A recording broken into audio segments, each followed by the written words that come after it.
मैं सबसे पहले तो धन्यवाद करना चाहूँगी जॉइंट सेक्रेटरी सर का और आशुतोष जी का कि आप लोगों ने हमें ये अपॉर्चुनिटी दी कि आपने हमें यहाँ बुलाया और लेबर कानूनों के बारे में बात करने के लिए इस वेबिनार को ऑर्गेनाइज़ किया।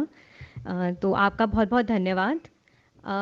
मैं जहाँ ओंकार जी ने अपना डिस्कशन ख़त्म किया था वहाँ से थोड़ा इस डिस्कशन को आगे लेके जाऊँगी। आज हम लोग बात करेंगे नए जो हमारे लेबर कोड्स आए हैं 4। तो जैसे ओंकार जी ने काफ़ी अच्छे से बताया कि वो क्यों वो क्यों बनाए गए हैं और उनसे क्या आगे लाभ होगा। एक संक्षिप्त में उन्होंने एक उसका वर्णन दिया। तो मैं इसको आगे लेके जाऊंगी और थोड़ा डिटेल में हर कोड के बारे में बात करेंगे कि उसमें क्या विशेषताएं हैं, वो कैसे अभी के जो कानून हैं उनसे थोड़ी अलग हैं और ऐसी क्या नई चीज़ें वो लेके आए हैं जो हमारे जो श्रमिकों के अधिकार हैं उनको उसमें मदद मिलेगी उनसे। तो मैं सीधा क्योंकि ओंकार जी ने ऑलरेडी वो काफ़ी सारी डिस्कशन कर ली है कि वो कोड्स क्यों आए, उनका क्या महत्व है, तो मैं उन पे ना फोकस करके सीधा कोड्स में इंडिविजुअली एक एक करके जान के उनकी विशेषताओं के बारे में डिस्कस करूंगी। तो सबसे पहले हम कोड ऑन वेजेस के बारे में बात करेंगे। ये जो हमारा कानून है ये वेतन से जुड़ा हुआ है। इसमें हम लोग जैसे हमारे 4 लेबर कोड्स आए हैं, तो आप मिनिमम कोड्स वाले वेब इसके नेक्स्ट स्लाइड। हाँ जी, थैंक यू। तो अब हम जब बात करते हैं कोड ऑन वेजेस की, तो ये वेतन से जुड़े कानून हैं और जैसे कि यहाँ पे बहुत सारे वीएलईज हैं और पीएलवीज भी इस सेमिनार को अटेंड कर रहे हैं, इस वेबिनार को। तो आप लोग ग्रास रूट पे काम करते हैं, तो आपके पास जब श्रमिक आएंगे अपने इश्यूज को लेकर कि उनको क्या क्या प्रॉब्लम्स हो रही हैं, तो उसमें सबसे ज़्यादा वो वेतन से जुड़ी समस्याओं को लेकर आते हैं कि जैसे वेतन समय पे ना मिलना या न्यूनतम वेतन ना मिलना या फिर वेतन में बहुत ज़्यादा घटौती, ऐसे इस प्रकार से वेतन को मिलना। तो आप लोगों को इन तरीके के समस्याओं से बहुत ज़्यादा डील करना पड़ेगा। तो हमारे जो नया कोड है वो इस बारे में क्या कहता है। तो सबसे पहले तो जैसे ओंकार जी ने भी बताया आपको कि जो मिनिमम वेजेस, जिसे हम न्यूनतम वेतन भी कहते हैं, उसका जो स्कोप है वो काफ़ी अब बढ़ गया है। पहले वो कुछ एम्प्लॉयमेंट्स, कुछ ही प्रकार के काम को से जुड़ा हुआ था जिन्हें हम शेड्यूल एम्प्लॉयमेंट्स कहते हैं। वो हमारे आज के जो न्यूनतम वेतन का एक्ट है उसमें कुछ उन्होंने एम्प्लॉयमेंट्स ऑलरेडी दिए हुए हैं, एक लिस्ट बनाया हुआ है। और स्टेट्स क्योंकि इस पे भी अपने रूल्स बनाती हैं, तो उनके पास भी ये अधिकार है कि वो उन लिस्ट्स में और कानून और भी किसी तरीके के एम्प्लॉयमेंट को जोड़ सकते हैं, लेकिन वो सिर्फ बहुत ही लिमिटेड लोगों को और लिमिटेड वर्कर्स के लिए अवेलेबल था। और अब इसका स्कोप जो है वो बढ़ गया है और मिनिमम वेजेस जो हैं इस नए कानून में सबके लिए हैं, हर प्रकार के श्रमिकों के लिए हैं, वो चाहे ऑर्गेनाइज सेक्टर हो चाहे अनऑर्गेनाइज सेक्टर हो। जैसे अगर हम बात करें डोमेस्टिक वर्कर्स की या फिर हम बात करें बिल्डिंग कंस्ट्रक्शन वर्कर्स की, तो जीआईजी वर्कर्स की, तो इन सब के लिए भी न्यूनतम वेतन अब एप्लीकेबल होगा। दूसरा ये कि जो न्यूनतम वेतन है वो जो उसका जो डिटर्मिनेशन है वो किस प्रकार से किया जाएगा, वो स्किल लेवल पे किया जाएगा। तो अनस्किल्ड, जैसे जो बहुत नए जिन्होंने काम शुरू किया होता है, जिनको अभी किसी प्रकार का एक्सपर्टीज नहीं है, सेमी स्किल्ड जिनको थोड़ा एक्सपर्टीज हो गया, कुछ सालों का एक्सपीरियंस है काम करने का, और स्किल्ड लेबर जो अब उस प्रकार के काम को करने में पूरी तरह से नियुक्त है। तो उस प्रकार से इन 3 चीज़ों में स्किल लेवल पे न्यूनतम वेतन है उसको आइडेंटिफाई और वो किया जाएगा और उसको डिटरमाइन किया जाएगा। और साथ ही जोग्राफिकल एरिया को भी इंक्लूड किया जाएगा, क्योंकि हर जोग्राफी में अलग किस्म का काम होता है, हर स्टेट में अलग किस्म से एक लिविंग कंडीशंस होती हैं, तो उसको ध्यान में रखते हुए इनको डिटरमाइन किया जाएगा। एक और बहुत अच्छा जो इसमें एडिशन हुआ है वो नेशनल फ्लोर वेज का हुआ है। नेशनल फ्लोर वेज इस प्रकार से है कि जैसे हर स्टेट अपने हिसाब से न्यूनतम वेतन फिक्स कर पाती है, तो अभी क्या है कि हर स्टेट का अपना अपना न्यूनतम वेतन है, किसी में बहुत ज़्यादा है, किसी में बहुत ही कम है। तो इससे क्या होता है कि मजदूर बहुत ज़्यादा वर्कर्स जो हैं वो एक स्टेट से उस स्टेट में जाने के लिए ज़्यादा वो रहते हैं जहाँ पे उनको ज़्यादा न्यूनतम वेतन मिलेगा। जैसे दिल्ली में इस अभी सबसे ज़्यादा न्यूनतम वेतन है 600 है मिनिमम अनस्किल्ड वर्कर्स का। तो जब हम इस प्रकार से माइग्रेशन बहुत होता है तो एक पर्टिकुलर स्टेट में वर्कर्स की कमी होती है और दूसरे स्टेट में बहुत ज़्यादा इनफ्लो हो जाता है वर्कर्स का। तो नेशनल फ्लोर वेज जो है वो, और एक ये भी रहता है कि एक डिस्पैरिटी रहती है कि एक जगह बहुत कम मिल रहा है, एक जगह बहुत ज़्यादा मिल रहा है, तो वर्कर्स को एक सामान्य वेतन कैसे आइडेंटिफाई करना वो मुश्किल हो जाता है। तो न्यू फ्लोर वेज से ये होगा कि सेंट्रल गवर्नमेंट जो है वो फिक्स कर सकती है एक एक न्यूनतम एक ऐसा फ्लोर वेज जिससे कम कोई भी स्टेट न्यूनतम वेतन नहीं फिक्स कर पाएगी।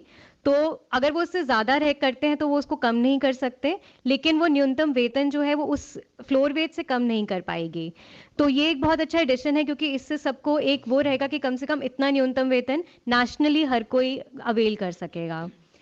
दूसरा है कि मिनिमम वेजेस का जो कानून है उसको हर 5 साल में अगर ज़रूरत पड़ेगी तो देखा जाएगा और रिवाइज किया जाएगा, क्योंकि जैसे जैसे जैसे लिविंग कंडीशंस बढ़ती है, महंगाई बढ़ती जाती है, तो ये एक अच्छा वो रहेगा कि हर 5 साल बाद अगर हम देख सकें कि क्या जो हमारी अभी वेजेस दी जा रही हैं वो पर्याप्त हैं, और अगर नहीं है तो उनमें अगर हम कुछ चेंज करना चाहते हैं तो।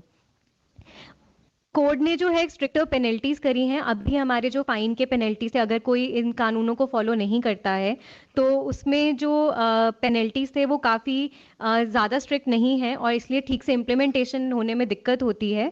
लेकिन अब जो पेनल्टीज हैं, जैसे अगर 50,000 रुपये है, अगर कोई फर्स्ट टाइम उसको नहीं मान रहा है, जैसे कोई एम्प्लॉयर अगर मिनिमम वेतन नहीं दे रहा है और अगर ये फर्स्ट टाइम उसका वो हुआ है तो उस पर 50,000 रुपये का फाइन लगेगा।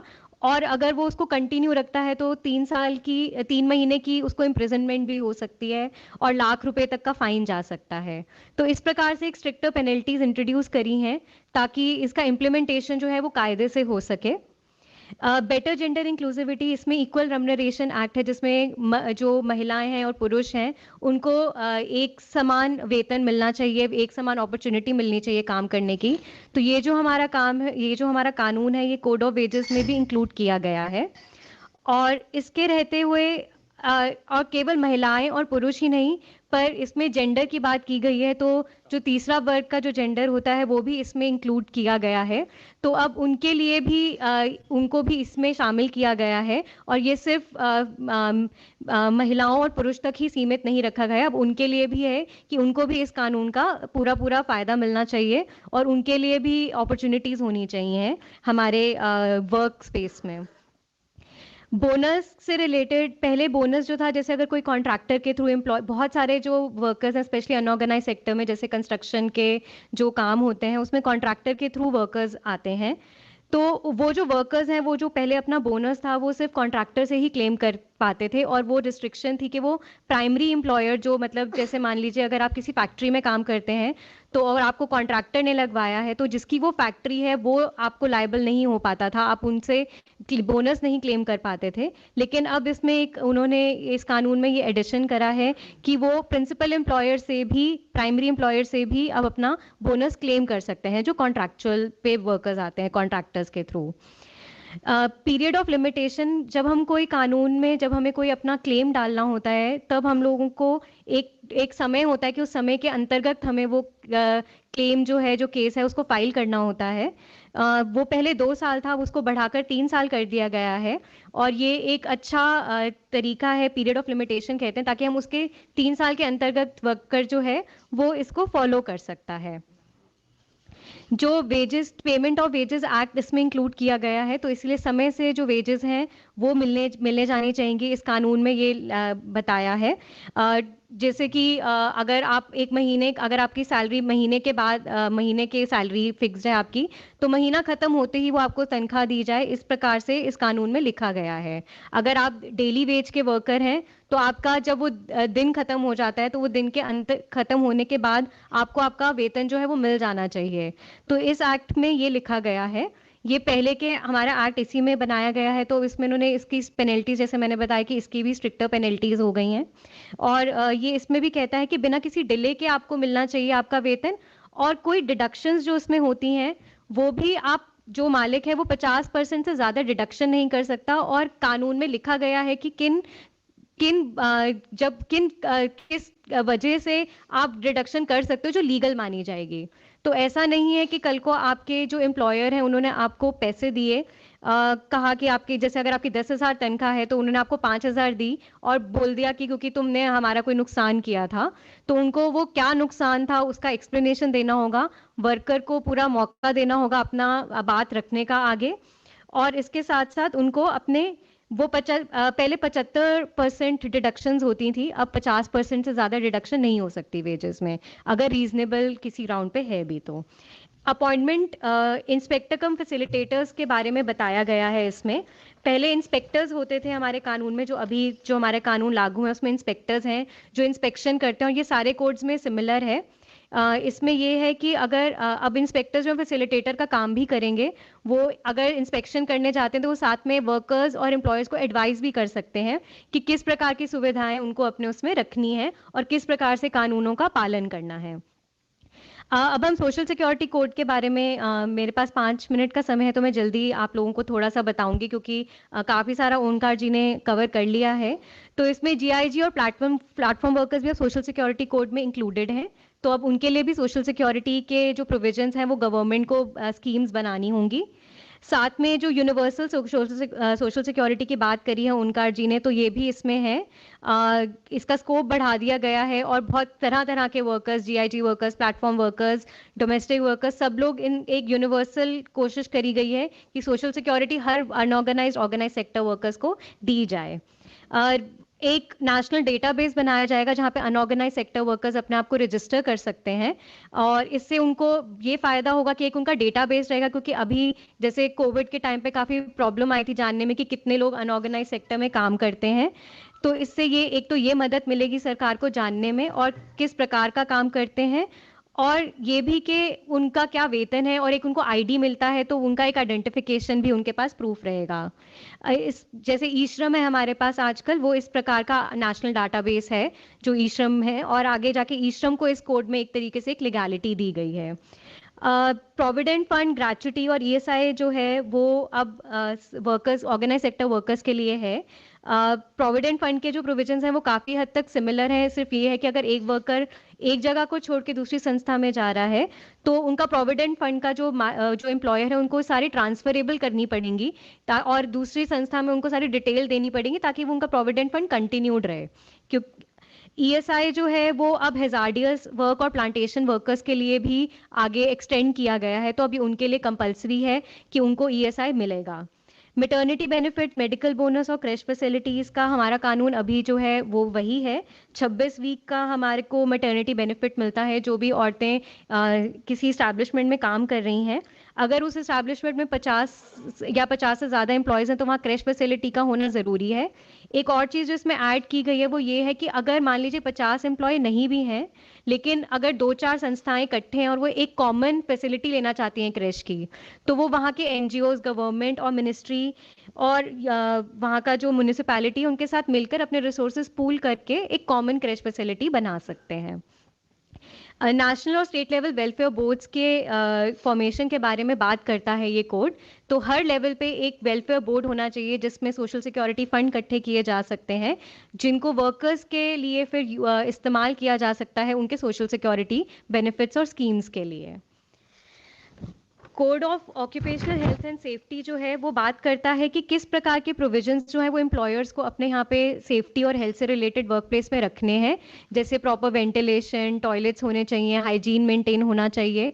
इसके साथ साथ अगर वो किस प्रकार का कोई डेंजरस वर्क है तो उसके लिए प्रॉपर सेफ्टी इक्विपमेंट वर्कर को प्रोवाइड करना चाहिए। इस प्रकार के हेल्थ और सेफ्टी बेनिफिट्स के बारे में ऑश एक्ट बात करता है।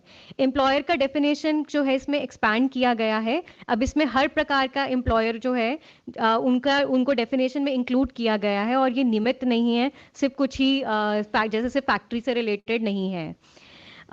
इंटरस्टेट माइग्रेंट वर्कर्स को इसमें काफ़ी सारे प्रोविजंस दिए गए हैं कि जैसे उनको भी अब इस प्रकार के हेल्थ और सेफ्टी का राइट है जो वहाँ पे काम करने वाले वर्कर्स को है जो प्रवासी नहीं है।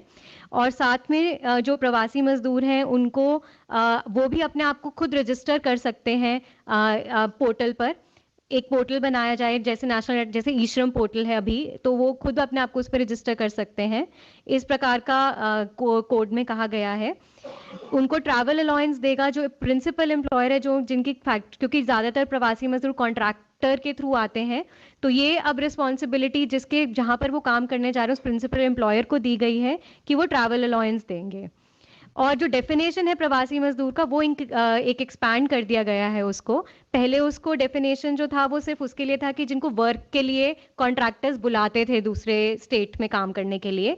अब अगर वर्कर खुद भी काम ढूंढने के लिए भी किसी स्टेट में आया है तो उन पे भी इस एक्ट को लागू किया जाएगा। Public portability of public distribution systems की बात कर रहा है ये। तो इसका बेसिकली ये है कि अगर आप के जितने भी ऐसे सिस्टम्स हैं, जैसे राशन कार्ड की बात होती है राशन लेने की, या इस सोशल सिक्योरिटीज़ की बात होती है, जैसे वेलफेयर बोर्ड है हमारा बिल्डिंग कंस्ट्रक्शन वर्कर्स का, तो इसको पोर्टेबल बनाया जाए ताकि प्रवासी मजदूरों को ज़्यादा परेशानी ना हो जब वो एक स्टेट से दूसरी स्टेट काम करने जाएं, फिर उनको दोबारा रजिस्टर कराना पड़े और उनको उस प्रकार के बेनिफिट्स ना मिल पाए। तो ये इस प्रकार की चीज़ों के बारे में बात करते हैं। प्लीज सम अप करिएगा। हाँ जी। सम अप करते हुए मैं बस ये कहूँगी कि इंडस्ट्रियल कोड्स के बारे में काफ़ी कुछ ओंकार जी ने बता ही दिया था। तो जैसे ट्रिब्यूनल्स बनाए गए हैं, तो अब ट्रिब्यूनल्स के बेसिस पे बेटर कंसिलिएशन फैसिलिटीज़ मिलेंगी वर्कर्स को, और वो उनके डिस्प्यूट रेजोल्यूशन को हेल्प करेगा। इसके अलावा गवर्नमेंट के पास पावर है कि अगर उनको ट्रिब्यूनल का अवार्ड सही नहीं लगता तो वो उसको मॉडिफाई या रिजेक्ट भी कर सकते हैं, तो उनके पास एप्लीकेशन जाती है। इसके अलावा ले ऑफ, रिट्रेंचमेंट और क्लोजर के वक्त वर्कर्स को कंपनसेशन मिलना चाहिए, और 3 महीने का नोटिस दिया जाना कंपलसरी करा गया है, ताकि अगर एकदम से उनको निकाला जा रहा है रिट्रेंचमेंट, क्लोजर या इसकी वजह से, तो उनके पास समय हो और उनको री एम्प्लॉयमेंट का अपॉर्चुनिटी मिलना चाहिए अगर कोई नई अपॉर्चुनिटीज़ आती हैं जहाँ पे उनको एम्प्लॉय किया जा सकता है। बस इसी के साथ मैं इसको ख़त्म करूँगी, और आप सबका बहुत बहुत धन्यवाद कि आप लोगों ने हमें ये अपॉर्चुनिटी दी, और सबसे यहाँ पर इस बारे में बात करके हमें बहुत बहुत अच्छा लगा।